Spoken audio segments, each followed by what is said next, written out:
Today we are talking about how to stop hating yourself. A nice cheerful one then for the day. Hopefully cheerful at the end. We are going to talk about where self-hatred comes from, what it actually looks like in adulthood, and then some practical ways to actually start treating yourself a little bit better. This is Late Bloomers, where we are getting our lives together. Eventually. So, have you been a big self-hater? Occasionally, yeah. What was your biggest moment, do you think, of like self-hating, or a time in your life when you hated yourself the most? That's well easy to answer. Oh, go on. Yeah, so it's like pinnacle addictions, like peak addictions. Mm-hmm. So to set the scene, I was drinking too much, but my biggest one was gambling. And why I hated myself was a couple of reasons. One, I didn't have any control. Like I certainly felt like I didn't have any control. Like every night I'd be like, I need to stop gambling. So I logically knew I needed to stop. And then as soon as I woke up, I'd pick my phone up and started spinning slots. It was like something it was like I didn't have a choice, which was really, really difficult, which caused a lot of hate towards myself as to why can't I just stop this? Yeah. But more deeper than that, it was just some of my actions. So I was a dad of 2 at the time. And my youngest daughter was a new baby. So, I was waking up in the middle of the night, spinning slots whilst changing her nappy. And I was occasionally doing it while she was in the back of the car, which that's the biggest one for me. It's like, wow, I'm such a horrible, disgusting human being. I'm putting actual lives at risk with this addiction. My life, and more importantly, my daughter's life. It caused all sorts of hate towards myself. What about you? It's probably less one thing that you can sort of say gambling. It's more a period of time, which was my late 20s, early 30s, probably the 10 years before I got sober. Just did not have my life together, terrible credit rating, couldn't keep a relationship, couldn't keep a job, failing at everything I ever tried. And I blamed myself. I hated myself. I thought I was scum of the earth. And actually I kind of had all of the evidence to back up that thought as well. Yeah. So just thought I was the worst person alive, spoke to myself horrendously, had problems with self-harm. Yeah. That's like a real clear sign you hate yourself because you're actually hurting yourself. And I think I've struggled with self-hate for just the longest time. But it is a bit better now. I think I'm pretty vibing with myself. How about you? Oh, I would say it was a lot better than a bit better. For me? You. Yeah. Oh, right, yeah. For both of us, actually. Yeah. I don't hate myself. You don't hate yourself. Not Even at when all. you look back at the gambling times, you're not like, you don't hate that person anymore. No. That's so cute. I don't hate me in the basement flat, self-harming. I just needed a bit of love and a bit of guidance. Yeah.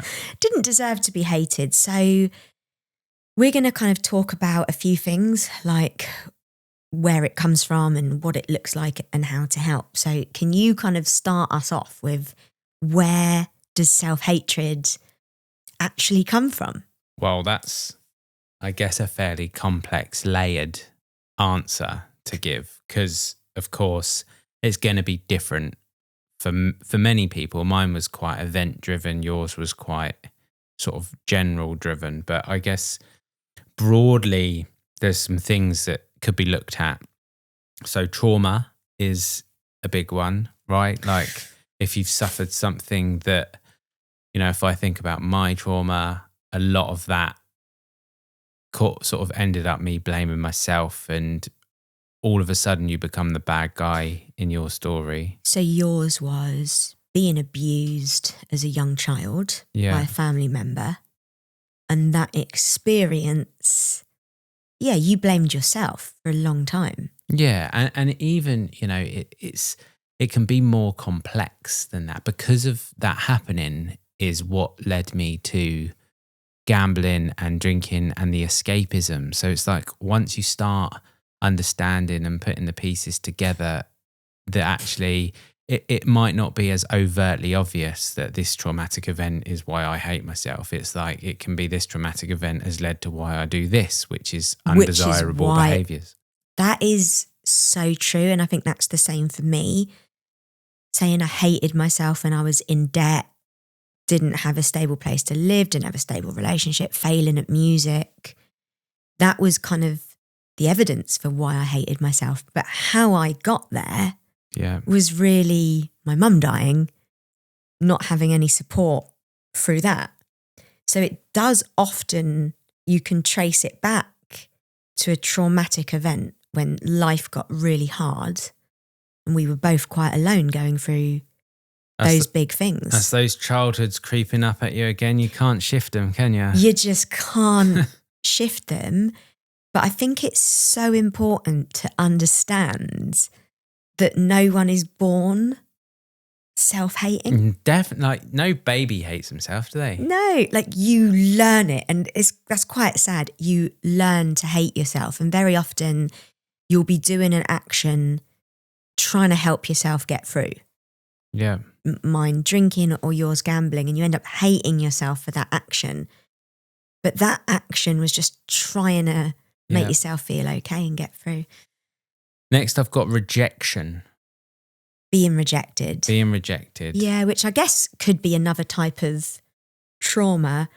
But if you're rejected, let's say by a parent, or you're abandoned by a parent, I know, I hope you don't mind me saying this, your divorce with Sear's mum hit Sear so hard. Yeah. Even though you were still in their life, you had them every weekend, their story was still that they lost their hero, their favourite person. And Sear's dealt with a lot of self-hatred. So even though your intention would never have been to put that in Sear, their sort of interpretation was that they were in a way like rejected. Yeah, definitely. By And you. quite often with kids, whether it be divorces, separations, they, often start questioning, is it something to do with me, or why have they left me? And of course, that's not always the case, but that's humans, isn't it? We're a complex set of flesh and meat and wiring. And then, obviously you can be rejected or feel that you've been rejected by a parent, which I think when you're a kid, you see your parents as just heroes. Mm. You idolise them. They are the perfect human. They are what we're trying to be like. And they know how to and how not to love. Like, you don't understand that they've got their own history, their own trauma, that they're bringing stuff in. Yeah. So as a kid, if your parent rejects you, let's just say on a simple level that they hate it when you cry and they tell you to go up to your room, they don't want to see it. So your core emotional self is rejected. You don't understand as a kid, you're never going to go, well, they find it tough to deal with because their parent couldn't do it. Nor should you have to. Nor should you have to. As a kid, you just go, I'm wrong for crying. Yeah. And I need to never cry again so I can be loved and be safe. Yeah. So it's like being rejected for crying or saying something or feeling a certain way, that can mess you up for life. Well, and again, then it just translates into, that was quite deep, but it can also be more surface level. If you don't get into a sports team or don't get the job that you applied for, it can hit really hard. And rather than be a healthy, I'm a little bit sad about this, it's like, I'm so stupid, I should have done this, of course I didn't get the job, I'm rubbish or whatever. Like, it can just translate in so many different ways. So true. Like, bad things, we're always going to have bad things. We're always going to be rejected. That's just life. It's how it works. It's how it lands. Does it land as, oh, that hurts, but I'll get through it? Or does it land as, of course, I've been rejected, I'm awful, I'll never recover? Yeah. What else have you got?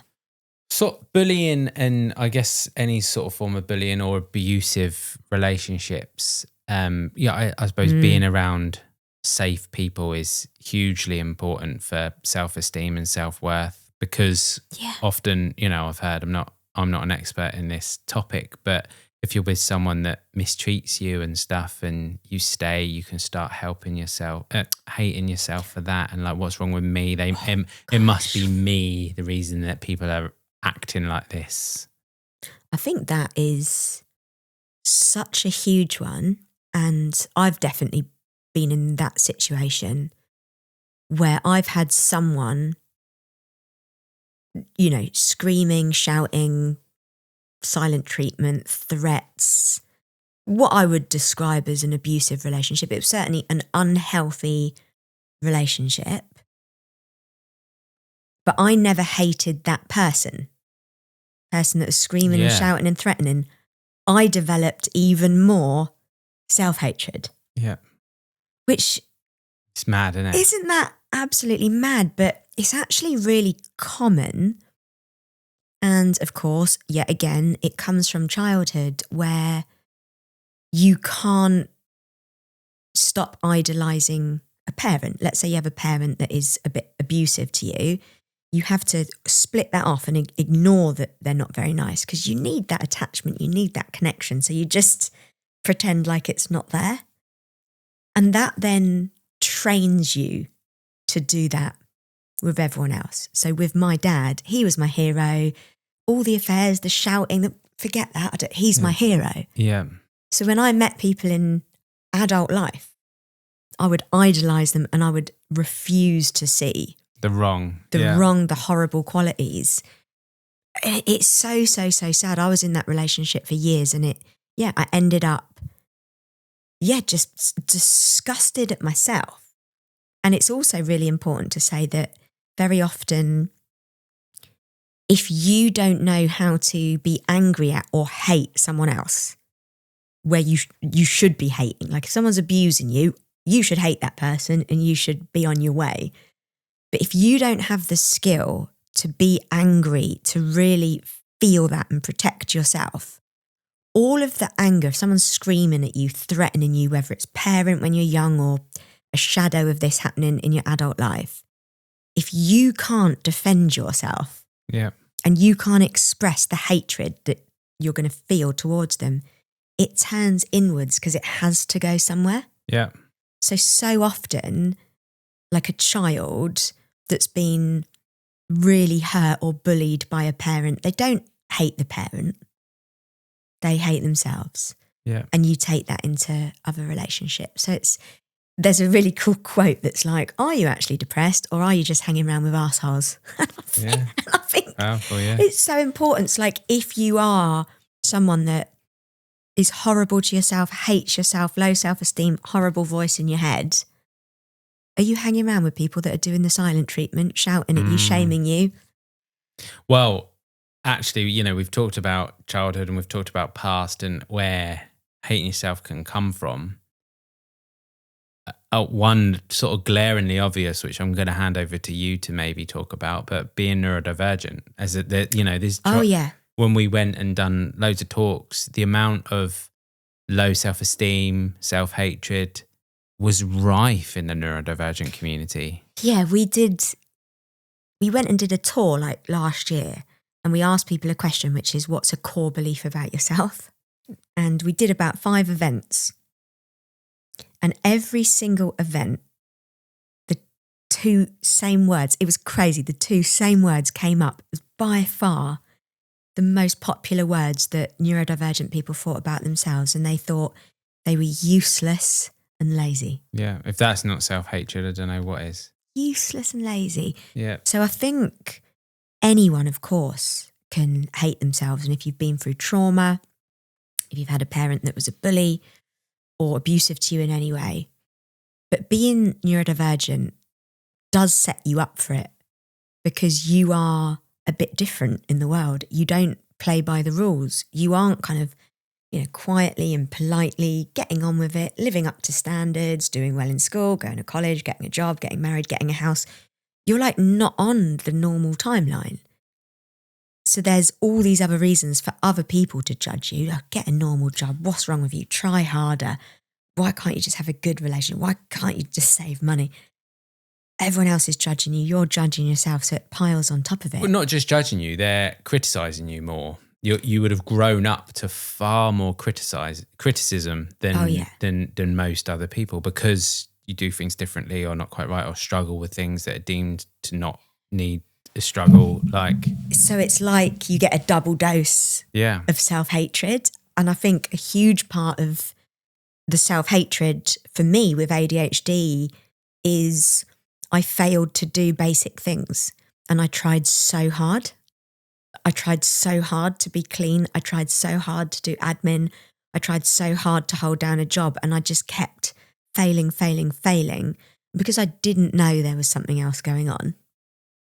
The only thing I could do is blame myself and hate myself. What's wrong with me? Why can't I get my life together? It's really sad. Yeah. Now, obviously, so much of that, where it comes from, is talking about childhood, being neurodivergent, being abused, having a parent that neglected or rejected you. But the thing is, the impact of going through that lasts a lifetime. Mm-hmm. And actually, when you're an adult, if you're an adult that hates themselves, there's some really specific things that we're going to see. So I'm just going to kind of share with you what we might be looking for, because I don't think if I went back to my 20s, if someone asked me, do you hate yourself? I don't think I would have said yes. No.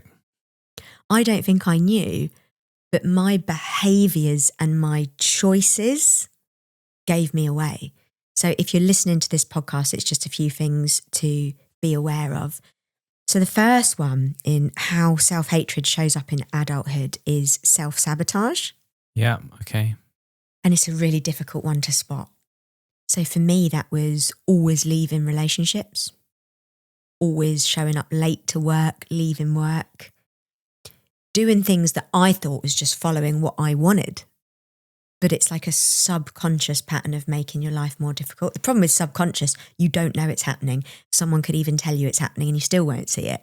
And like from the outside, you could just perceive that person to be like a little bit unlucky, maybe. Oh, 100%. Yeah. It's always, things are always going wrong. They're always having bad relationships, bad choices in work. But it's almost like we're driven by this self-hatred to make a life that kind of justifies it. Yeah. I've got friends now, I still see it now. Friend of mine who is in music, and they are constantly changing manager. They're constantly changing direction. It's always someone else's fault. They're struggling with addiction. They're struggling with social media. And every time they get an amazing opportunity, they change their mind. Oh, actually, this is wrong. Oh, actually, I don't like this manager. Oh, actually. And they self-sabotage themselves from ever getting to the next level. Yeah. And of course, on a deep level, they're struggling with self-worth and self-hatred. But when you don't know it, you'll just keep messing up your life at the last moment. Well, I think knowledge is so powerful, isn't it? Because when you don't know it, you literally can't do anything about it until you like know, oh, this is why I'm doing this. This might be the reason for it. You can't really make change. You can't do anything. You have to recognise, and I can see that in myself. Only a couple of years ago, I released my first EP as Rory. I was starting to do music again in my late 30s. And I did an EP called Good Die Young, which now, looking back, it was a few years ago, I'm quite pleased with it. There's some quite good songs on there, and I sing them on tour. I tried to self-sabotage. I tried to cancel. Blow it all up, didn't you? The release, and I tried to throw it away. I got convinced in my own head it was not good enough and awful, and I was going to do serious damage to my future career if I released this EP. How crazy is that? So that was my self-sabotage programming. And I still have it. Every time I go to create music, there's a voice in my head saying, this is rubbish, this isn't good enough. But I now know it's not me. Yeah. I'm like, oh, baby, you're here to self-sabotage. I'm going to release it anyway. Yeah. So just knowing that self-sabotage is there is important. Next one is that you can't take compliments. Oh, right. You used to be terrible at this. You would switch a compliment into like a joke, didn't you? Yeah. Like, oh, that song's really good. Yeah, if you're deaf. Like, do you know what I mean? Like the I would stuff like say that. just horrible. Just horrible. And like, oh yeah, for someone that's 40, or if you hate sad songs. Yeah. I could never have someone say, well done, or or anything nice about me whatsoever, I would have to push it away because it can't be true. Because either you're lying to me or you're trying to manipulate me. I could never accept it as real. So if you're struggling to take compliments, it's a really big kind of sign that you're struggling with self-hatred. Yeah. Because you just can't believe it. I have this thing now, I call it breathe and receive. Okay. Do you still find it tough then, like naturally? No, I'm way better now. I actually now, if someone's like, oh, that song's really good, I go, oh, thanks so much. A normal reaction. Yeah. But for a while, I had to do breathe and receive. Let's say someone says that's a good song, and my instinct is, oh no, it's not, be quiet. But I'll be like, see if they think it's a good song. I don't want to argue with them. Thanks so much. Yeah. So I had to put like a sort of pause in between saying no. So crazy. It's clever isn't though, it? isn't it? There's little life hacks. Yeah, but that's also compliments, not just about work. From partners, from friends, saying nice things.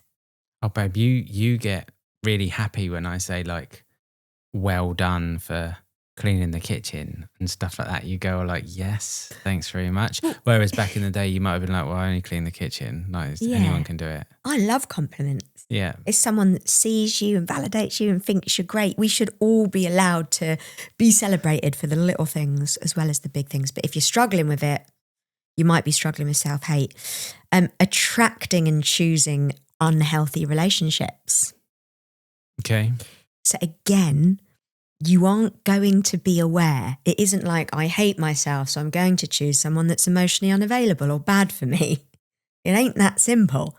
It's subconscious. You won't be aware of it. Like loving the red flags. Yeah. Yeah. Like loving the red flags, like feeling maybe you need to save someone or convince someone to love you, or all of these unhealthy dynamics that is going to feel like love and excitement to you. Yeah. But it is driven by self-hatred. I think we've both probably chosen and stayed in relationships that weren't healthy. And there probably was an element of like self-hatred to doing that. So for me, I would very often choose someone that needed saving. I've dated a lot of addicts. I'm an addict myself, but it was always, if I could fix their addiction, then everything will be okay. I've chased after a lot of unavailable people, feeling like the love of my life. I need to convince them to realise that I'm the love of their lives. Like it's all just horrible. And you're a bit different. Yeah, mine isn't like, being with the wrong person doesn't necessarily mean they're bad people. Oh, it no. just means like, if you think about, we're talking about self-hatred. They weren't right. First marriage, I got married too young. The second marriage, I needed to work on me rather than another marriage. I was in the middle of addictions and gambling and stuff like that. But the thing that can probably resonate into, self-worth, self-value is you stay in the relationships, even though deep down they're right. Because it's like, oh, this is life now. Like this, I guess, is me. This is the relationship I was in, and you sort of feel a bit powerless. Yeah, that's so interesting. So you probably stayed a lot longer. Yeah. So yeah, kind of looking at the relationships that we choose, friendships and romantic relationships, as a sort of reflection of how we feel about ourselves. Yep. And just noticing, are you going for addicts, people that need saving? Are you forcing yourself to stay somewhere that you're really quite deeply unhappy? Do you have a friend where the balance of power is really off and they give you anxiety? Like, just notice the people that you're choosing and whether it's healthy. The next one is... Oh, there's more? How many more have you got? Just two more. It's like, right. It's over-apologising and people-pleasing. Yeah. So basically just apologising for your whole existence. Yeah. You don't need to say any more than that. Like that's something that you used to do loads, isn't it? You don't now. No, sorry I'm here. Sorry I'm late. Sorry I've upset you. Sorry if I've done something wrong. Sorry was it too loud. Just... Sorry I'm late is a valid one. Oh yeah, because I am often like late. If you are late, then you should apologise for that. But there's like such a difference between, oh, sorry I'm late. miss the train and I'm so sorry I'm late, I can't believe I've done it again. This is like horrendous. The self-punishment that comes with it. It's basically just thinking literally everything is your fault. If someone else is in a bad mood, you'll apologise. If someone bumps into you, you'll apologise. Yeah. It's like, again, just you hate yourself. I saw a clip. It was another podcast that I listened to. I saw a clip and he was talking about, like, he was just standing there and he was talking about it being a British thing, but maybe it's more to this. And you were in someone's way and you moved and he was like, oh, sorry. And he was like, break that down. I'm just literally apologising for existing. Like, why am I saying sorry to someone? I've moved out of their way. That's enough. I think that is so British though, because everyone does that. It always makes me laugh when you're in a train station and sort of walking past and, oh, sorry. And it's the whispered, sorry. Oh, sorry. Yeah, but I don't do it. Oh, wow. But I don't. I'll move out the way, but I won't say. But you hear it loads, don't you? You do hear I'm it so sorry. loads. What are you sorry for? Are they the self-haters?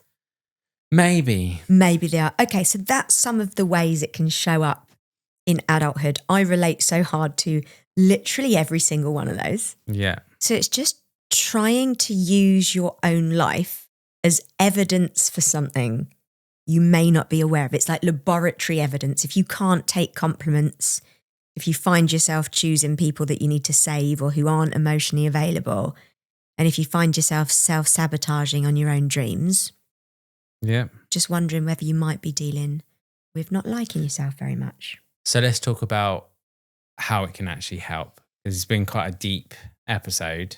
Yeah. So we can't leave you there, just self-hating. And next week we're by the way, we don't hate ourselves anymore, right? No. And I think I'm the sort of poster kid for hating yourself. Self-sabotage, can't take compliments, unhealthy relationships, over-apologising. That was my life for years and years and years, and I'm not there anymore. Yeah. I think before we get into like what actually helps, I do just want to say the most important thing is time.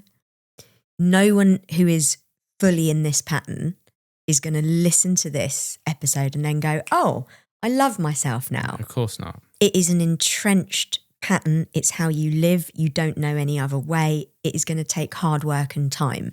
And I'm probably talking a year, 2 years. Yeah.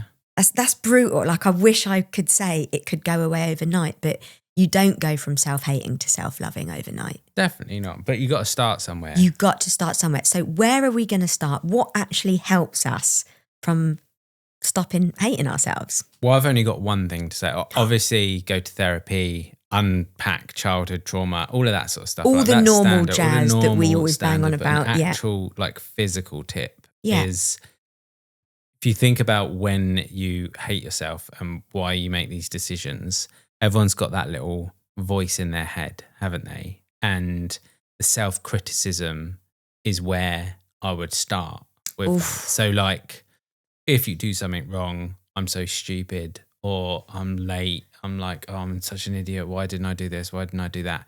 Like, the first port of call is recognizing when you're doing that. And I reckon if you just did that for a day, you'd be, for those that do struggle with this, you would be surprised at how you speak to yourself. I think that is like the biggest hack, is to start noticing your inner monologue. Because I didn't know that mine was actually just 24/7 toxic, abusive relationship. Well, we sit here and talk, often on multiple episodes about being with safe people and not abusive and stuff like that. If you literally was to write down or record out loud what you were saying about yourself when every little mistake was made, or if anything went wrong and blaming yourself, I'm so stupid, I'm such an idiot, it would be such a toxic relationship, wouldn't it? Like, it would be like if you saw it in real life between two actual humans, you'd be like, get out of there, this person is treating you disgustingly. Oh my good God. Sorry, but that's just blown my mind. 100%. And I actually remember I was scrolling through my old Instagram account from years ago recently, something to do with music. I was trying to find like an old video and I saw an Instagram story from, I don't know, 6-7 years ago maybe. And I'd written disgusting, fat, horrible effing failure. Just a few of the lovely things I say to myself on a daily basis. Laugh out loud. Mm. And I read it and I was like, sorry, what? Yeah. Because I'm so far away from that now. But if you had a partner that was saying that about you. Disgusting, fat loser, it would be an abusive relationship. So I was in an abusive relationship with my own thoughts for a very long time. And so many of us are, and we don't realise. Well, and that's what's important, right? So what we can't sit here and say is just like, don't do that anymore because it will be entrenched in you. Just be nice to yourself in your own head. Magical fix. Yeah. But like as a test, just see how many times you do it in a day. Just monitor it. Like maybe even have a little chart. What? Monitor how many times you are basically bullying yourself in your own head. And then naturally that is gonna make you, one, acknowledge it, one, understand it, and then two, you go from there. Like that's your start point. I also think so many of us don't realise we're doing it because it's so normal. And one moment that was, pretty crazy for me was understanding that constant vitriol in my own head wasn't my voice. It was put there by someone else. Yeah. And it's really understanding whose voice is that. For many people, it might be an overcritical parent. It's never good enough. You're not good enough. Try harder. Awful. It might be a bully, an abusive relationship. It's somebody else's voice. It could be a collection of bullies, teachers, an abusive parent.